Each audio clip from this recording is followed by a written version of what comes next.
बैठे हुए हैं वडेरे और जो जितने भी लीड तबका इस वक्त असेंबली में होता है, क्या ये वो लॉ इस्लाम का जो ये कहता है कि 3 साल तक अगर जमीन अगर काश्त नहीं करेंगे तो जमीन आपसे ले ली जाएगी, क्या इस पर वो राय शुमारी करने के बाद मेजॉरिटी के तहत लॉ ऑफ द लैंड बना देंगे उसको?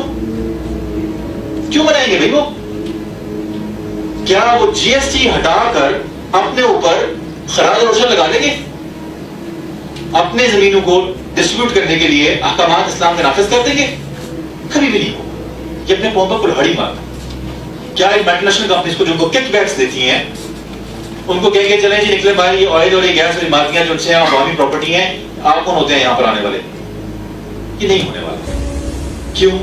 क्योंकि ये निजाम, यहाँ का रूलिंग सिस्टम, यहाँ सुपर जमहूरियत कह लीजिए या आमरीत कह लीजिए, ये इस्लाम नाफिज करना उनके लिए ये फायदेमंद नहीं है। अब अंदाजा रहिए कि अगर पूरी उम्मत बांग्लादेश से लेकर मराकश तक और काज़ाख्स्तान से लेकर इंडोनेशिया तक एक अमीर और एक खलीफा तले वहदत इख्तियार कर ले तो रियासत किस कदर मजबूत रियासत होगी। उसके पास लाखों की तादाद में फौज होगी, उसके पास तेल, गैस और मादनियात के बेशबहा वसाइल होंगे।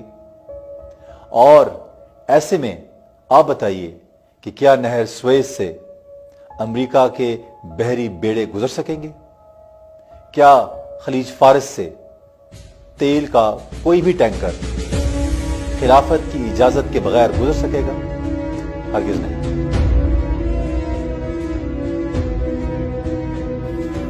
देखें, बात यह है कि वो परिंदे जो पिंजरे में पैदा होने और पिंजरे में पले बढ़े, उनको जब कोई कहे ना कि बाहर बड़ी खुली हवा है, इसमें आप उड़ोगे, आप जो है आपको कोई चीज नहीं रोक सकती, यहां तो आप उड़ भी नहीं सकते हो, तो परिंदा वो सोचेगा कि मैं इस पिंजरे से, जिसने जिंदगी पिंजरे में पैदा हुआ, पिंजरा में पला बड़ा हो, उसको लगेगा कि मैं जैसे ही पिंजरे से बाहर निकलूंगा तो मैं सीधा नीचे गिरूंगा, मेरी टांगे टूट जाएंगी और ये शिकारी परिंदे आकर मुझे हड़प कर जाएंगे। उसको इस बात से डराया जाता है,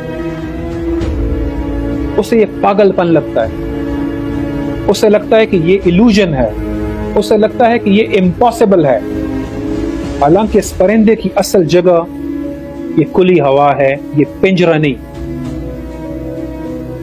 और उनको ये सुबह शाम यही बताया गया है कि ये पिंजरा हमारी जान है, आन है, इसके ऊपर ये जो कपड़े का टुकड़ा है ये मुकद्दस है और इसने हमें बचाया है, इसने हमें सब कुछ दिया है।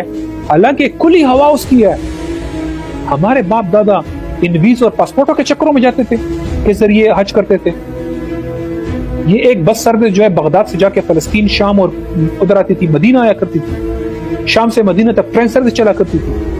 हमने ये सारी 80-90 साल की पैदावार है, हमारे ज़हनों पे सवार कर दिया उन्होंने हमें। ये लकीरें जो उन्होंने खींची अंग्रेजों ने, साइक्स और पीको ने और रेडक्लिफ ने और ड्यूरेंट ने, ये लकीरें हमारे सर पे बिठा दी उन लोगों ने। मुस्लिम उम्मत एक है, ये हुक्मरान है, ये अर्दोगान नहीं करेगा, ये खान साहब नहीं करेंगे, ये मातीर नहीं करेगा, ये मोहम्मद बिन सलमान नहीं करेगा।